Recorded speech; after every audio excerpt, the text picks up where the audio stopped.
Very good morning to all of you. Welcome you all in class 11th economics. So as you already know that we have completed whole syllabus of economics, that is microeconomics and the statistics for economics. Okay, so you know very well from your 1st to 4th Feb you are going through your Viva, and from the 6th Feb your upcoming examination, annual examination is there. Okay, so from the previous few classes we were continuously revise the chapters. We have done the numbers of the numerical questions which is related to your statistics for economics, like measures of the central tendency, mean, median, mode, measures of the dispersion. So in that chapter you have discussed, you have studied only the standard deviation and the coefficient of variation Lorentz curve. Okay, so due to COVID your syllabus has been reduced, so you no need to study the mean deviation and the range. Okay, quartile deviation you no need to study, and after that we discussed about your chapter, that is coefficient of correlation. So in that chapter also you have to study only the one methods of the calculating the correlation, that is Karl Pearson's. You no need to study the rank Spearman correlation. Okay, so you have to study the Karl Pearson, but you no need to study the Spearman rank correlation. Okay, so after that we have discussed the topic of your index number. So calculating the different index number, how we calculate the weighted or unweighted index number, and simultaneously we have also discussing the chapters which is related to your microeconomics. Okay, so in the microeconomics we have discussed the chapter, basically the topic that in which student are the facing many problem. We have also discussing in the online or offline classes, in the videos also. Okay, so we have already discussed in the videos topic, that is market forms, main market form. So in the main market form also you no need to study the monopoly and monopolistic market. Second topic that we have, second chapter that we have discussed again and again, that is price determination. So excess demand and excess supply. So when the demand curve shift to the rightward, when the demand curve shift to the leftward, when supply curve shift to the rightward or the leftward, so where will be that equilibrium price and equilibrium quantity. So all these we have discussed in the previous classes. After that we have started the topic, that is simple applications of the tools of the demand and supply. Okay, so simple application of the tools and tools of the demand and supply we have discussed. After that we have started the topic, that is production function, meaning of the production function, law of variable proportion, so relation between the TP and MP, and the increasing return, diminishing return, and the negative return. And we have also discussing the chapter that is theory of demand. Okay, so in the last class we have also studied the what are the different factors affecting the different demand. So first of all we will recapitulate all the things. So simply we have to discuss what is the meaning of the, basically we are talking about the demand. So demand is amount which is demanded by the any consumer when the particular price and the particular at the particular period of time, कि किसी भी particular period of time में कितनी quantity की demand हो रही है, कौन कंज्यूमर कितनी क्वांटिटी को परचेज कर रहा है when the price of the commodity is given at a particular period of time. Okay, so as you know, that is law of demand. So we have also discussed the different types of the demand. So the different types of demand we have discussed. The first one is price demand. Okay, price demand में हमने क्या पढ़ा है, price demand. So it is the relation between the price and the quantity demanded. Price and quantity demanded. Okay, price और quantity demanded के बीच में क्या होता है, relation होता है. ठीक है, so demand is the function of price. Demand क्या होता है, demand किसका function होता है, price का function होता है. Means demand is the dependent variable. Demand को हम लोग क्या कहते हैं, डिपेंडेंट वेरिएबल है. क्यों डिपेंडेंट है, बिकॉज हम लोग डिमांड किसी भी कमोडिटी की तब करते हैं जब हमें इस केस में प्राइस पता हो. हम ऐसा नहीं है कि पहले डिमांड कर लेते हैं, फिर हमें पता चलता है कि प्राइस इतनी है। हम पहले देखते हैं कि कोई भी मार्केट में जाते हैं, शॉप पे जाते हैं, तो हम पूछते हैं कि ये कितने का है, तो वो बताता है अच्छा इतना। फिर उस हिसाब से हम कहते हैं नहीं इसका 4 पैकेट दे देना, नहीं इसका 2 ही पैकेट दो। तो ये क्या हो रहा है? Because price is determined, demand is determined along with the basis of the price, कि प्राइस कैसी है, प्राइस इंक्रीज हो रही है, प्राइस डिक्रीज हो रही है, कितनी प्राइस है, उसके हिसाब से हम किसी भी कमोडिटी की डिमांड को डिसाइड करते हैं। ठीक है, so demand is the function of the price. Demand क्या होता है? फंक्शन होता है प्राइस का। ठीक है, so this one is price demand. Next one is income demand. Income demand. So income demand, simply it is the relation between the income and quantity demanded. ठीक है, इनकम और क्वांटिटी डिमांडेड के बीच में क्या होता है? ये रिलेशन होता है। मतलब कि हम लोग कोई भी डिमांड करते हैं किसी भी कमोडिटी, तो हम ये भी देखते हैं कि हमारे जो पॉकेट में पैसा है भी या नहीं, कि बस हम मार्केट में जाके बस बोल देंगे कि हाँ ये चाहिए ये चाहिए। हमारी इनकम भी तो मैटर करती है ना, हमारे पास पैसा कितना है ये भी तो मैटर कर रहा है ना, कि कितना पैसा है उसके अकॉर्डिंग हम कमोडिटी क्या करेंगे? परचेज करेंगे। तो इस केस में क्या है कि income and the quantity demanded का रिलेशन पढ़ते हैं। Income demand simply means it is the relation between the income and the quantity demanded. Okay, income और क्वांटिटी डिमांडेड के बीच में क्या होता है? ये रिलेशन होता है। सो यहाँ पे हम कहते हैं demand is the function of the income of the consumer. ठीक है, डिमांड क्या होती है? Demand is the function of the income of the consumer. कि डिमांड किस पे डिपेंड करता है? इनकम, कंज्यूमर के इनकम पे डिपेंड करता है। ठीक है, so demand is the function of the income of the consumer. अगर यहाँ पे डिमांड इज डिपेंडेंट और यहाँ पे जो हम लोगों ने प्राइस पढ़ा था वो क्या है? इंडिपेंडेंट वेरिएबल है, इंडिपेंडेंट वेरिएबल।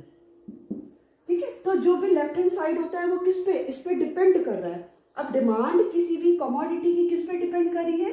किसी की इनकम पे। अगर हमारी इनकम इंक्रीज करेगी तो हम क्वांटिटी डिमांड जो कर रहे हैं वो भी इंक्रीज करेंगे। अगर हमारी इनकम क्या कर रही है? डिक्रीज कर रही है, तो जो हम कमोडिटी की डिमांड कर रहे हैं वो भी हम क्या कर देंगे? डिक्रीज कर देंगे।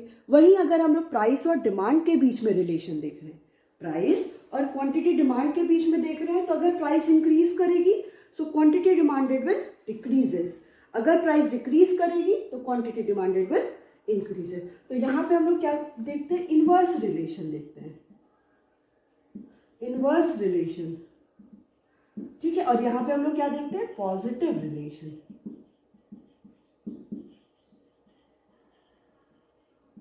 ठीक है, क्या देखते हैं यहाँ पे इनवर्स रिलेशन देखते हैं, और यहाँ पे डिमांड और इनकम के बीच में हम लोग पॉजिटिव रिलेशन देखते हैं कि अगर इनकम इंक्रीज होगी so demand of the commodity will also be increases. Next one is cross demand. Cross demand, so cross demand is the relation between the price of the related goods, price of related goods and quantity demanded। ठीक है, जो related goods हैं उनकी price और कितनी quantity क्या हो रही है? डिमांड हो रही है।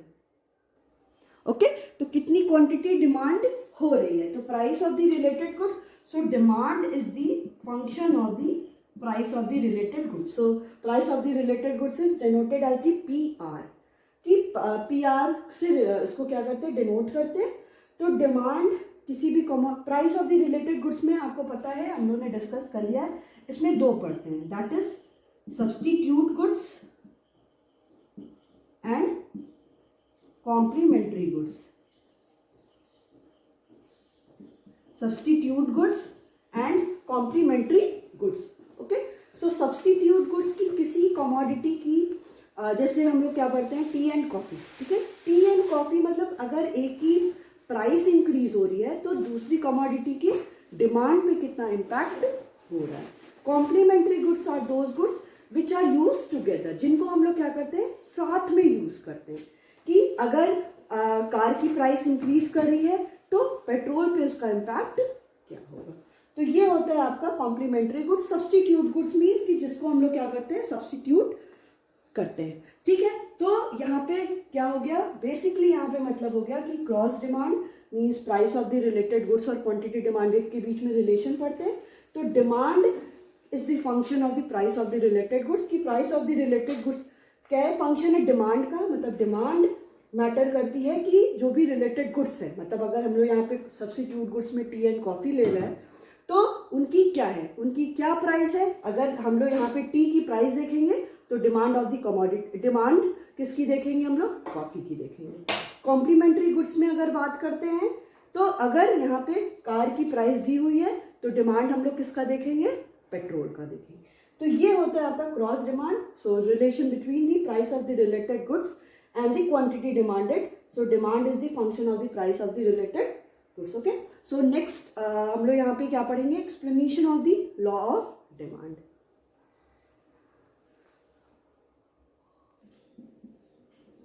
Explanation of law of demand. So we will study the law of demand with the help of individual demand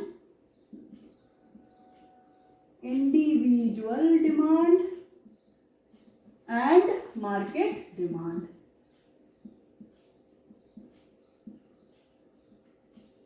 Okay, so in the individual demand it will be divided into two, that is individual demand schedule, individual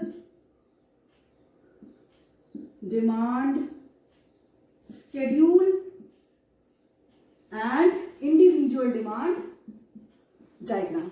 Okay, individual demand curve or the individual demand diagram. Individual demand curve or diagram. Right, next in the market demand, it will also divided into two, that is market demand schedule,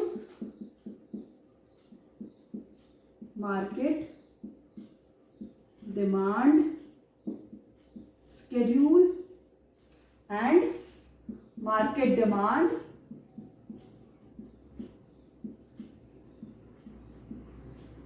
curve or diagram. Right, देखिए यहाँ पे हमने क्या देखा कि अभी हम लोग ने लॉ ऑफ डिमांड पढ़ लिया कि लॉ ऑफ डिमांड क्या होता है, ये समझ लिया। नेक्स्ट अब हम क्या पढ़ने जा रहे हैं कि अगर लॉ ऑफ डिमांड को हमको एक्सप्लेन करना है तो explanation of the law of demand को हम दो तरीके से, टू वेज से एक्सप्लेन कर सकते हैं, जिसमें हम पहला क्या ले सकते हैं, individual demand. Individual demand that means the demand by the one consumer, single consumer, and next one is market demand. ठीक है, market demand means the demand of the situation when demand of the any commodity is by all economy. ठीक है, जब economy में जितने भी लोग हैं वो सारे लोग क्या कर रहे हैं, डिमांड कर रहे हैं कमोडिटी की। ठीक है, तो इंडिविजुअल डिमांड को हम लोग किसके हेल्प से पढ़ेंगे, इंडिविजुअल डिमांड का स्केड्यूल देंगे कि कैसा होगा, देन इंडिविजुअल डिमांड का कर्व बनाएंगे with the help of the that schedule. Next हम पढ़ेंगे मार्केट डिमांड, मार्केट डिमांड का वही स्केड्यूल और द शेड्यूल देखेंगे हम लोग, उसका टेबल देखेंगे and with the help of the that schedule और the schedule we will draw a curve of the market demand. Okay, so let's discuss all these one by one. So firstly we will discuss with the individual measure, individual demand or the individual measure.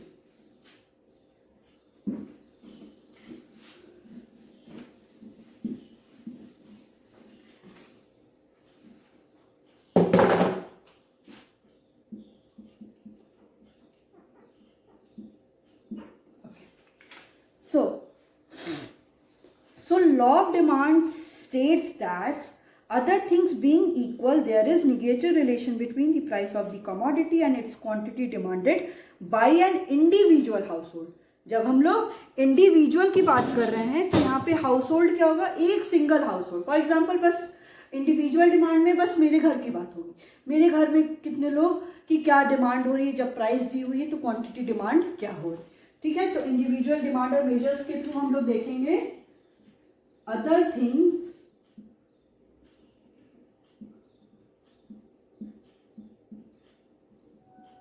being equal, there is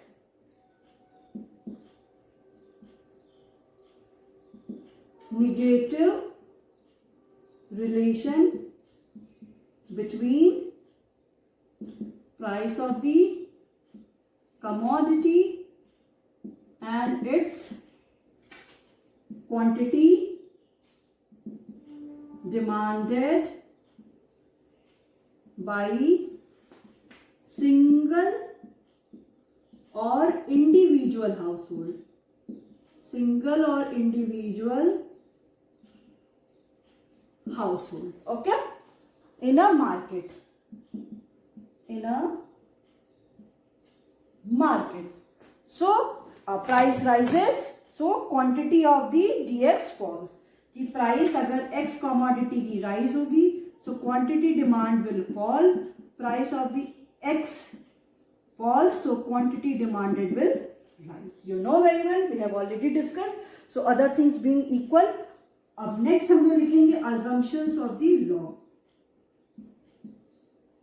Assumption of law. जिसमें क्या लिखेंगे? That is dx is the function. dx is the function of price of the x commodity, price of the related goods, income of the consumer, taste and preference, and the expectation about price in future. So we will take all these factors as constant because here we have already taken that other things being equal. सारे factors क्या हो रहे हैं? Constant हो रहे हैं. हमें study किसमें करना है? दो के बीच में there is negative relation price of the commodity and its quantity demanded and the price. और हम सारे factor को क्या कर दे रहे हैं? कांस्टेंट कर रहे हैं. कांस्टेंट करने का मतलब हो गया कि इन सारे फैक्टर में कोई भी चेंजेस नहीं होगा. जो भी चेंजेस होगा बस हम लोग डिमांड और प्राइस में पढ़ रहे हैं. That means there is no change in the price of the related goods. For example जैसे हम लोग ने जो भी प्राइस रिलेटेड गुड्स लिया है, सब्सटीट्यूट गुड्स, कॉम्प्लीमेंट्री गुड्स, उनके प्राइस में कोई चेंज नहीं होगा. जो भी कंज्यूमर है, फॉर एग्जाम्पल मैंने इंडिविजुअल अपने यहाँ का एग्जाम्पल लिया था, तो मेरे घर की जो भी इनकम अगर 40,000 है तो मेरी इनकम भी 40,000 ही रहेगी, कोई चेंज नहीं होगा. Test and preference, for example मैं डेयरी मिल्क की डिमांड करी थी तो मैं डेयरी मिल्क की ही डिमांड करूंगी. I will not shift to the Fuse chocolate में मैं शिफ्ट नहीं होंगी. And the expectation about the price in the future, की प्राइस फ्यूचर में डेयरी मिल्क की क्या होगी, ये सब कांस्टेंट कर दिया जा रहा है. बस यहाँ पे मेरी डिमांड डेयरी मिल्क को लेके उसकी प्राइस के साथ हम लोग स्टडी करें और सारे फैक्टर्स यहाँ पे क्या हैं? कांस्टेंट. राइट. अब यहाँ पे क्या है? अब हम लोग एक्सप्लेनेशन क्या करेंगे? इंडिविजुअल डिमांड स्केड्यूल बनाएंगे and then after that we will draw diagram और दी कर्व. या आप लोग आपके क्वेश्चंस में आता है कि अगर लॉ ऑफ डिमांड को एक्सप्लेन करना है then you have to do two thing. That is you have to explain the law of demand with the help of the individual demand measures or the individual measures and the market measures. So first of all, in the individual demand measures you have to explain the meaning of the individual demand, what it want to explain it. Then you have to explain whatever I have written here. So ये लिखना है, फिर आपको ये ऐसे बताना है कि रिलेशन कैसे नेगेटिव होगा. Then assumption of the law बोल दो या तो अदर थिंग्स रिमेनिंग कांस्टेंट लिख के आपको ये फंक्शंस लिखना है. फिर इसके बाद यहाँ पे आपको लिखना है that is there is no change in the price of the related goods, there is no change in the income of the consumer, there is no change in the taste and preference of the consumer and there is no change और there is no expectation of the price which will be increase और decrease in the future. ये लिखोगे. After that आपको क्या बनाना है? अब मेरे पास यहाँ पे नीचे स्पेस नहीं है तो फिर मैं क्या करूंगी? इसके बाद आपको कंटिन्यू क्या करना है? दैट इज इसका स्केड्यूल बनाओगे. स्केड्यूल बनाने के बाद डायग्राम के थ्रू एक्सप्लेन करोगे, तब जाके और सेम ऐसी ही प्रोसेस आपको मार्केट के साथ भी करना पड़ेगा, मार्केट डिमांड, तब जाके ये पूरा आंसर आपका कंप्लीट होगा. तो हम लोग यहाँ पे बनाते हैं इंडिविजुअल डिमांड स्केड्यूल और दी शेड्यूल, जो भी आप इसको प्रोनाउंसिएशन करते हो. So it is a tabular presentation of the negative relation between the price of the X and quantity demanded of the X by an individual household, other things being equal. That means यहाँ पे हम लोग क्या करेंगे, tabular में presentation करेंगे. Tabular में presentation करने का मतलब है कि जो भी हमारे पास डेटा है उस डेटा को प्रेजेंट करना है हम लोग को टेबल के फॉर्म में. टेबल के फॉर्म में एक्सप्लेन करना है किसको. It is the tabular presentation of the data which is related to the inverse relation of the price of the X commodity and the quantity demanded of the X commodity which is demanded by the individual household sector. ठीक है, household sector एक single घर की बात हम कर रहे हैं जब price of the X commodity given है and when the quantity demanded of the X commodity हमें पता है कि निगेटिव रिलेशन होता है. ये तो अब तक आई थिंक सो आपको क्लियर हो गया होगा. यहाँ पे हम क्या करते हैं, निगेटिव रिलेशन किसका लेते हैं, प्राइस ऑफ द कमोडिटी जो भी प्राइस दी है और क्वांटिटी डिमांडेड. ठीक है, तो एक एग्जांपल लेते हैं हम लोग, price of the x and quantity demanded of the x.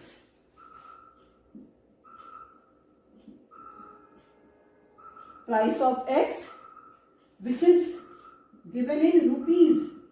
Price क्या होगी, रुपीज में दी होगी ना. और नेक्स्ट हम क्या लेंगे, quantity demanded of the x.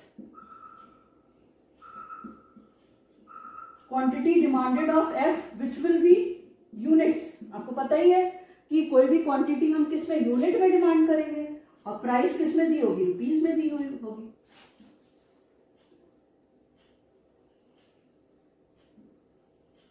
ठीक है,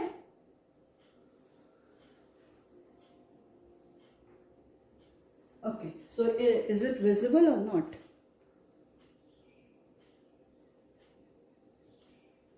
Yes, visible तो है. तो price of the x and the quantity demanded of the x. So 10, 20, 30, 40, 50. ठीक है, 10, 20, 30, 40, 50, राइट. इधर लेंगे क्वांटिटी 5, 4, 3, 2, 1, राइट.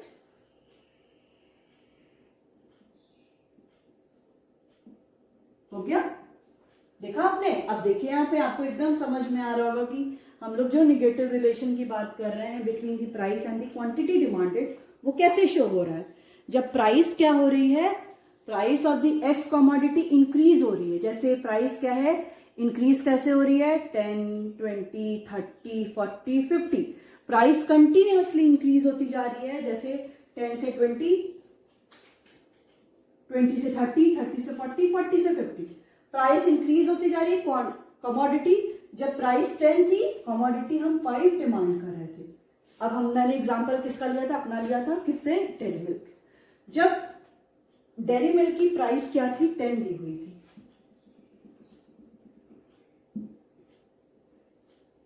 ठीक है, जब डेयरी मिल्क की प्राइस क्या दी हुई थी, 10 दी हुई थी, तब मैं 5 डेयरी मिल्क की डिमांड करी थी. जैसे ही उसकी प्राइस 20 हुई, बढ़ी, मेरी डिमांड 4 हो गई. जैसे ही प्राइस डेयरी मिल्क की 30 हो गई, मेरी डिमांड 3 हो गई. जैसे ही प्राइस डेयरी मिल्क की 40 हुई, मेरी क्वांटिटी डिमांड जो थी वो 2 हो गई. और जैसे ही प्राइस क्या है वो 50 हो गई, एक डेयरी मिल्क की प्राइस 50 हो गई, तो मेरी डिमांड 1 हो गई. ये क्या शो कर रहा है, that it is showing that it is the negative, that is the negative relation between the price of the X commodity and the quantity of the x commodity. Okay, so next what we have to do, individual demand curve. Okay, ये हो गया आपका. अगर हम लोग इसको, पहला हम लोग ने क्या लिया था, इंडिविजुअल डिमांड मेजर, तो उसको 1 पॉइंट दे देते हैं. सेकेंड हमने अजम्पशन और अदर थिंग्स को लिया था, उसको सेकेंड दे देते हैं पॉइंट. इसको हम लोग 3rd पॉइंट दे देते हैं. And the 4th what we have to do, individual demand curve. अब हम लोग इंडिविजुअल डिमांड कर्व बनाते हैं. Individual demand curve,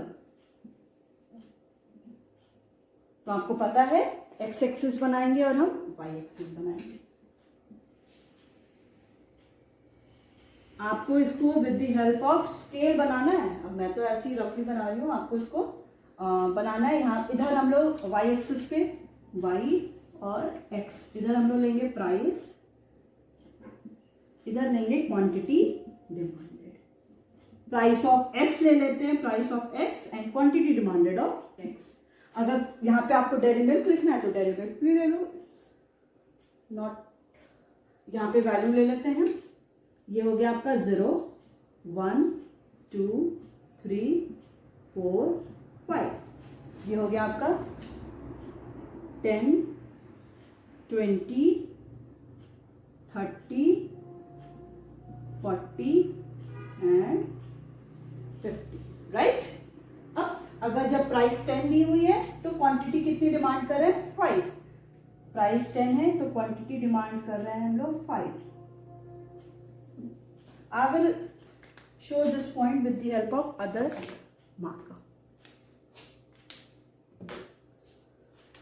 This point, right?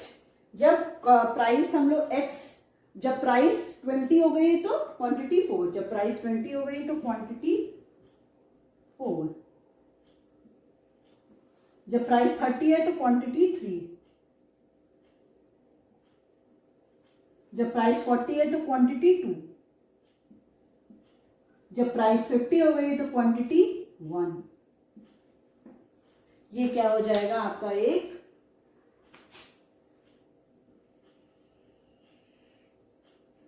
Line show करेगा, जिसको हम लोग क्या बोलेंगे? इट इज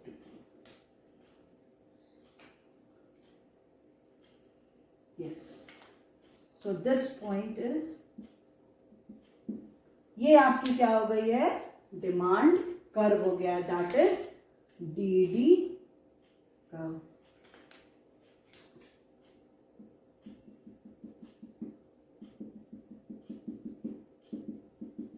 ये क्या शो कर रहा है? समझ आ रहा है कि प्राइस अगर इंक्रीज करी तो क्वांटिटी डिमांडेड कम हो जा रही है, जैसे ही प्राइस इंक्रीज करी क्वांटिटी डिमांड कम हो जा रही है, प्राइस डिक्रीज करी तो क्वांटिटी डिमांड इंक्रीज हो जा रही है। ठीक है, यही आपका क्या हो जाता है? यही है आपका basically the relation between the price and the quantity demanded. Okay, देखिए कह रहा है it is a graphical presentation of the individual demand schedule, the negative relation between the price of the x commodity and the quantity demanded of the x commodity, other things remaining the equal। और सारे factors को हमने यहाँ पे change नहीं किया है, हम यहाँ पे किसका रिलेशन पढ़ रहे हैं? Price and the quantity demanded.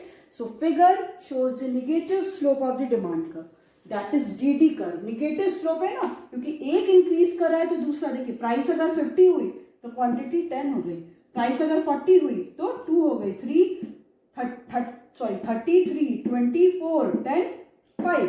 ये क्या शो कर रहा है? यही शो कर रहा है कि नेगेटिव रिलेशन है किसके बीच में?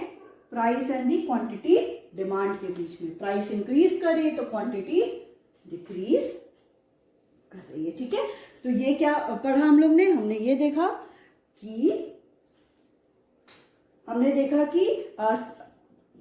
basically the situation when there is we will explain the law of demand with the help of the individual demand measures। so in this क्या देखा कि पहले क्या होता है कि negative relation होता है between the price and the quantity demanded by the individual household। अगर individual demand है मतलब एक कोई individual demand कर रहा है तो negative relation है price and the quantity demanded में।